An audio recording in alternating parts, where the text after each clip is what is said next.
Hello everyone, welcome back to your own channel. आज हम करने जा रहे हैं आपकी वर्कशीट नंबर 48 विषय विज्ञान कक्षा 10 हमारी डेट 17 दिसंबर के लिए। तो चलिए शुरू करते हैं। आज की वर्कशीट में हम पढ़ेंगे तत्वों का आवर्त वर्गीकरण। ठीक है, किस तरीके से तत्वों का आवर्त वर्गीकरण होता है। देखो, आधुनिक आवर्त सारणी की प्रवृत्ति पहले, ठीक है, मतलब जो आधुनिक आवृत्ति सारणी है उसके अंदर क्या क्या जो गुण है, जिस तरीके से हमें पता लगे किस तरीके से उनको रखा गया है सारणी में, ठीक है, वो सारी चीज़ें हमें पढ़नी है। ठीक है, देखो सबसे पहले हम बार बार एक वर्ड यूज़ करते हैं, संयोजकता। बहुत इंपॉर्टेंट है। क्या होती है संयोजकता?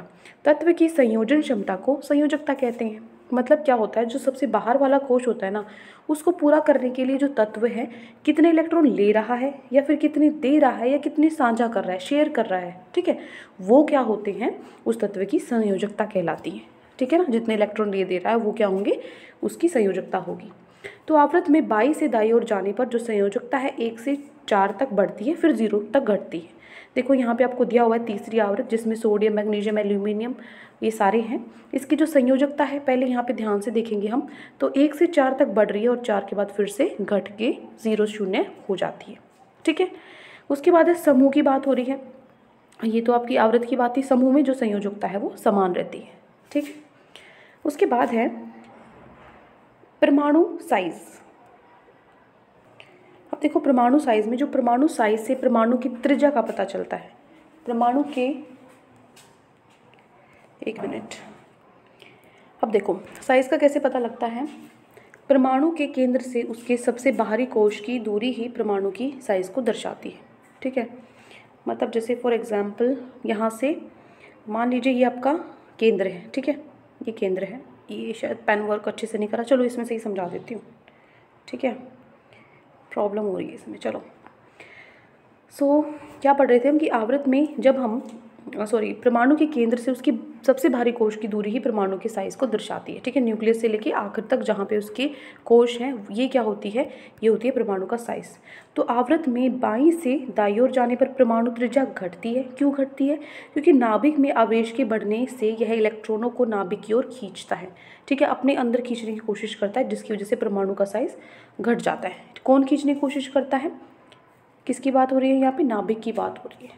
ठीक है ना, उदाहरण के लिए जैसे यहाँ पे आपको जो तीसरा आवृत्त दिया हुआ है, ठीक है, इन सब की आपको जो त्रिज्या है वो सारी दी हुई घटती जा रही है इसमें। ठीक है, ऐसे ही लेकिन अगर हम समूह में देखेंगे ना, तो देखो सबकी त्रिज्या बढ़ती जा रही है समूह के अंदर। क्यों बढ़ती जाती है समूह में? क्योंकि ऊपर से नीचे आने पर जो परमाणु का साइज है वो बढ़ता है, क्योंकि नए कोशों की संख्या बढ़ती है, जिससे कि नाभिक और बाहरी कोशों की दूरी बढ़ती है। मतलब ये आपका न्यूक्लियस है। जैसे जैसे कोश बढ़ रहे हैं तो ये वाला साइज भी तो बढ़ रहा है ना। पहले ये इतना था, फिर इतना हुआ, फिर इतना हुआ। तो इसलिए जो यहाँ पर जो परमाणु है उसका जो साइज़ है, जो उसका मतलब जो उसकी डिस्टेंस है, बीच की जो दूरी है वो बढ़ रही है, तो उसका परमाणु का साइज़ भी बढ़ रहा है। ठीक है, नेक्स्ट है धात्विक गुणधर्म। धात्विक गुणधर्म में क्या है? धात्विक गुण का अर्थ है किसी तत्व के परमाणु द्वारा इलेक्ट्रॉन त्यागने की क्षमता। कि जो मतलब जो तत्व है वो मतलब जो तत्व का परमाणु है कितनी इलेक्ट्रॉन त्यागने की क्षमता, मतलब इलेक्ट्रॉन देने की क्षमता रखता है, वो उसका धात्विक गुण होता है। ठीक है, तो धातुएं जो है वो आवर्त सारणी में बाई तरफ है। तो देखो इस चीज़ का ध्यान रखो, जो धातु हैं वो बाई तरफ है, जो अधातु हैं वो दाई तरफ है, और बीच में क्या है? बीच में है यहाँ पे आपको मतलब जो दोनों हो अर्ध धातु है ना, वो है। ठीक है, अब देखो अब हम पढ़ेंगे कि आवृत्त में बाईं से दाईं ओर जाने पर जो धात्विक गुण है वो क्या हो जाता है? कम हो जाता है। क्यों हो जाता है? क्योंकि जो इलेक्ट्रॉन है, इलेक्ट्रॉनों पर नाभिकीय आवेश बढ़ता है और इलेक्ट्रॉन त्यागने की जो प्रवृत्ति है वो क्या हो जाती है? घट जाती है। ठीक है, तो धातु इलेक्ट्रॉन खोते हैं और धनात्मक आयन बनाते हैं। ठीक है ना, जो इलेक्ट्रॉन देता है वो क्या होता है?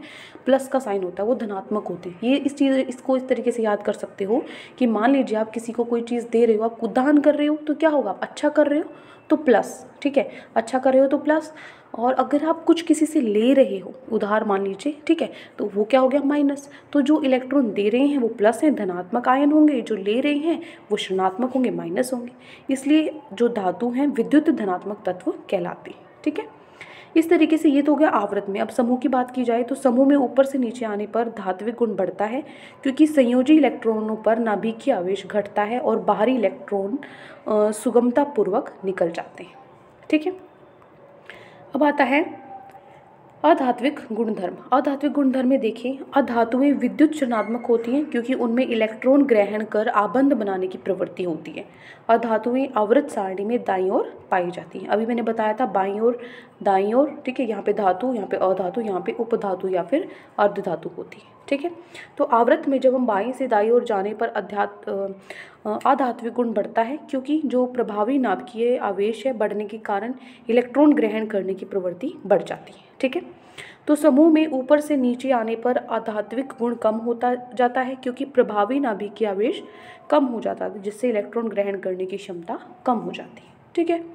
अब देखो, अगर आपको ना ये चीज़ें क्लियर नहीं होंगी शायद कि मतलब किस तरीके से नाभिकीय आवेश, ये सारी, ये मतलब जो बेसिक कॉन्सेप्ट है ना, वो आपको मुझे लगता है दोबारा, क्योंकि आपकी जो वर्कशीट में उसमें बेसिक कॉन्सेप्ट नहीं समझा है, सीधा डेफिनेशन इस तरीके से दे रखा है। तो मुझे लगता है ये चीज़ समझने की बहुत इंपॉर्टेंट है, ये चीज़ें इनको समझने की ज़रूरत है। तो इसकी हम ज़रूर एक स्पेशल क्लास लेंगे इस चैप्टर की। बहुत इंपॉर्टेंट है, बहुत इंटरेस्टिंग है और बहुत ईजी भी है अगर आपको समझ में आ जाता है तो बहुत, ठीक है। बहुत स्कोरिंग अच्छे मार्क्स आपके इसमें आ सकते हैं, ठीक है। तो इसकी ज़रूर हम कोशिश करेंगे कि इसका लेक्चर ज़रूर लें, ठीक है। चलो, आवर्त सारणी के मध्य में उपधातुएं या अर्धधातुएं पाई जाती हैं। ये कुछ गुण धातुओं के क्या होती हैं, अर्धधातुएं या उपधातुएं, ये क्या होती हैं, कुछ धर्म जो कुछ धातु हैं, मतलब कुछ धातु के गुण होते हैं, कुछ अधातुओं के गुण होते हैं। धातु ऑक्साइड क्षारकीय प्रवृत्ति के होते हैं जबकि अधातु ऑक्साइड अम्लीय प्रवृत्ति के होते हैं, ठीक है। धातु क्या होते हैं, क्षारकीय, और अधातु क्या होते हैं, अम्लीय, ठीक है। ये तो होगी जो थ्योरी है हमारी वर्कशीट की। अब हम चलेंगे हमारे प्रश्न उत्तर पे। तो आज की वर्कशीट में ये 5 प्रश्न आपको दिए गए हैं। स्टार्ट करते हैं पहले क्वेश्चन से अपना सॉल्व करना। पहला प्रश्न है, परमाणु साइज आवृत में घटता जाता है, कारण। जो परमाणु साइज है क्यों घटता जाता है, क्या कारण है उसका? परीक्षण प्रभाव के कारण, प्रकाश विद्युत प्रभाव के कारण, नाभिकीय बल में वृद्धि के कारण, नाभिकीय बल में कमी के कारण। किन के कारण बढ़ता जाता है? देखो, अभी हमने ऊपर पढ़ा था जो परमाणु साइज है वो नाभिकीय बल की वृद्धि के कारण आवृत में घट जाता है क्योंकि वो उसको अपनी तरफ खींचता है, ठीक है ना, जो नाभिक होता है, ठीक है। इसलिए जो इसका आंसर है वो क्या हो जाएगा, सी पार्ट, ठीक है, हो जाएगा पहला प्रश्न। दूसरा प्रश्न देखो, जो दूसरा, तीसरा, चौथा और पांचवा प्रश्न, इसमें क्या करना है, आपको लिखना पड़ेगा। तो ये हम आगे ही जैसे करते हैं डेली उसी तरीके से करेंगे। सो ये है आपका दूसरा प्रश्न। तो दूसरे प्रश्न का ए पार्ट है, संयोजकता से आप क्या समझते हैं, क्या होता है संयोजकता? तो आप लिखोगे संयोजकता क्या है, तत्व की संयोजन क्षमता को संयोजकता कहते हैं। बाह्यतम कोश को पूरा करने के लिए तत्व को जितने इलेक्ट्रॉन लेने, देने या साझा करने की ज़रूरत होती है वह तत्व की संयोजकता कहलाती है, ठीक है। ये क्या है, मतलब कितने इलेक्ट्रॉन दे रहा है या ले रहा है या शेयर कर रहा है, वो क्या होती है, उसकी संयोजकता होती है। फिर दूसरे पार्ट में उसने पूछा है, किसी तत्व के इलेक्ट्रॉनिक विन्यास के द्वारा उसकी संयोजकता कैसे ज्ञात की जा सकती है? इलेक्ट्रॉनिक विन्यास के द्वारा, जैसे हमने किया था कि जो उसके बाह्यतम कोश, जो उसका बाहर वाला कोश है, उससे पता की जा सकती है ना। तो हम लिखेंगे किसी तत्व की संयोजकता उसके परमाणु के सबसे बाहरी कोश में मौजूद संयोजकता इलेक्ट्रॉनों की संख्या से निर्धारित होती है, ठीक है ना। कैसे होगी, ठीक है। ये हो गया आपका बी पार्ट, हो गया क्वेश्चन नंबर 2। नेक्स्ट चलते हैं हमारे प्रश्न नंबर 3 पर। तीसरा प्रश्न है, किसी तत्व के धात्विक अभिलक्षण से आप क्या समझते हैं, क्या होता है धात्विक अभिलक्षण? तो देखो, धात्विक अभिलक्षण है या फिर धात्विक गुणधर्म है, एक ही बात है। तो इन दोनों में से कुछ भी, कंफ्यूज नहीं होना कि ये अलग है ये अलग है, ठीक है। क्योंकि तभी मतलब आप बोल देते हो कि मैम आपने गलत लिखा, लगा ये बिल्कुल सही है, बस गुणधर्म है, अभिलक्षण है, बात देखी हुई, ठीक है। तो इसे आप क्या समझते हैं, ये क्या होता है? देखो, जो धात्विक गुण का अर्थ है किसी तत्व के परमाणु द्वारा इलेक्ट्रॉन त्यागने की क्षमता, कि कितने इलेक्ट्रॉन वो दे सकता है, वो क्षमता, ठीक है। तो धातुएं आवर्त सारणी में बाईं तरफ है। फिर से ये मत लिखना बेशक, ये लाइन मत लिखो, ठीक है ना, या फिर मैं ही कट कर देती हूँ, 1 मिनट। अब ठीक है। तो धात्विक गुणधर्म क्या है, गुण का अर्थ है किसी तत्व के परमाणु द्वारा इलेक्ट्रॉन त्यागने की क्षमता। फिर पूछा है, समूह में नीचे की ओर आने पर यह कैसे बढ़ता है, कारण बताना है। कैसे बढ़ता है समूह में, जब ये ऊपर से नीचे आने पर क्या होता है, धात्विक गुण है, बढ़ता है। क्योंकि कैसे बढ़ता है ये बताना, क्योंकि जो संयोजी इलेक्ट्रॉन है ना, संयोजी इलेक्ट्रॉनों पर नाभिकीय आवेश घटता है तथा बाहरी इलेक्ट्रॉन सुगमता पूर्वक निकल जाते हैं, ठीक है ना। ये मिला लेना, अलग अलग नहीं है ये, ठीक है ना। ये मैंने ऊपर से एज इट इज़ यहाँ पे लिखे हुए हैं ताकि आपकी वर्कशीट, क्योंकि बहुत बच्चे बोलते हैं कि पहले दिन डाल दिया करो, तो मुझे लगा कि अभी कर देते हैं, सुबह आपको आसानी रहेगी। तो क्या होगा, ये आपको समझ में आ गया। समूह में ऊपर से नीचे आने पर धात्विक गुण बढ़ता है क्योंकि संयोजी इलेक्ट्रॉनों पर नाभिकीय आवेश घटता है। ये ऊपर जो ये ऐसे डिफरेंस इन्होंने ये दिया हो ना, ऐसे ऐसे करके तोड़ के दी हुई लाइन, ऐसे नहीं करना आपको, पूरी एक साथ लगा देना है, ठीक है। हो गया, चलिए आगे बढ़ते हैं प्रश्न नंबर 3 के बाद प्रश्न नंबर 4 पे। चौथा प्रश्न है, समूह में नीचे की ओर आने पर और आवृत्त में बाईं से दाईं ओर जाने पर परमाणु साइज की प्रवृत्ति किस प्रकार प्रवर्तित होती है, कारण लिखिए। कैसे जो परमाणु साइज है घटता बढ़ता है समूह में और आवृत्त में, वो बताना है रीजन के साथ, कारण के साथ। तो देखो, समूह में ऊपर से नीचे आने पर परमाणु का साइज बढ़ता है क्योंकि नए कोशों की संख्या बढ़ती है, जिससे कि नाभिक और बाहरी कोश की दूरी बढ़ती है, ठीक है, ठीक है। उसके बाद ऐसे ही आवृत्त में अभी हमने किया था, ये तो आपको समझ में आ गया ना कि जैसे जैसे ये बढ़ता रहता है तो इसलिए जो परमाणु का साइज़ है वो भी क्या होता है, बढ़ता रहता है। आवृत्त में बाईं से दाईं ओर जाने पर परमाणु त्रिज्या घटती है क्योंकि नाभिक में आवेश के बढ़ने से यह इलेक्ट्रॉनों को नाभिक की ओर खींचता है, जिससे परमाणु का साइज़ घट जाता है। इसीलिए ये क्या है, जो परमाणु साइज़ है आवृत्त में घटता है और समूह में बढ़ता है, ठीक है। आ गया कारण समझ। चलिए, ये हो गया प्रश्न नंबर 4। आगे बढ़ते हैं प्रश्न नंबर 5 पे। 5वां प्रश्न है, एक मिनट, ठीक है, ये आपका 5वां प्रश्न। अब देखो, 4 तत्वों, इसको थोड़ा और छोटा कर लेते हैं, चलिए अब ठीक है। तो 5वां प्रश्न है, 4 तत्व PQRS का इलेक्ट्रॉनिक विन्यास आपको दिया हुआ है 12, 13, 14, 15, ठीक है। तो आपको बताना है तत्व Q की संयोजकता क्या होगी। क्या है, ये है Q, ये P है, ये Q है, इसकी संयोजकता क्या होगी। इसका इलेक्ट्रॉनिक विन्यास करो, 2, 8, 3।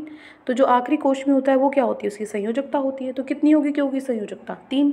तो लिखेंगे Q की संयोजकता 3 है क्योंकि इसकी संयोजकता कोश में 3 इलेक्ट्रॉन है, ठीक है।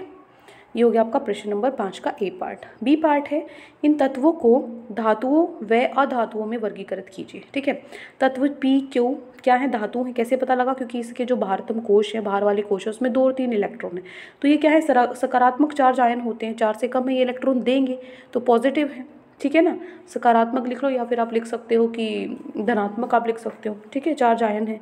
जबकि तत्व R और S गैर धातु हैं क्योंकि वे अपना ऑक्टेट पूरा करने के लिए अष्टक, ऑक्टेट मतलब अष्टक, यहाँ पे अगर आप ऑक्टेट नहीं लिखना चाहते तो अष्टक लिख लो, ठीक है। इस तरीके से पूरा अष्टक के लिए इलेक्ट्रॉन प्राप्त करते हैं। जो लेते हैं वो क्या होते हैं, तो नेगेटिव होते हैं। जो लेते हैं वो क्या है, अधातु हो जाएंगे, जो दे रहे हैं वो धातु हो जाएंगे, यही लिखा है, ठीक है, हो जाएगा। अगर ऑक्टेट नहीं समझ में आ रहा तो अष्टक आप लिख सकते हो इसकी जगह। आगे है, कौन से इनमें से कौन सा तत्व अत्यधिक क्षारकीय ऑक्साइड होगा। क्षारकीय ऑक्साइड कौन से होते हैं, धातु या अधातु।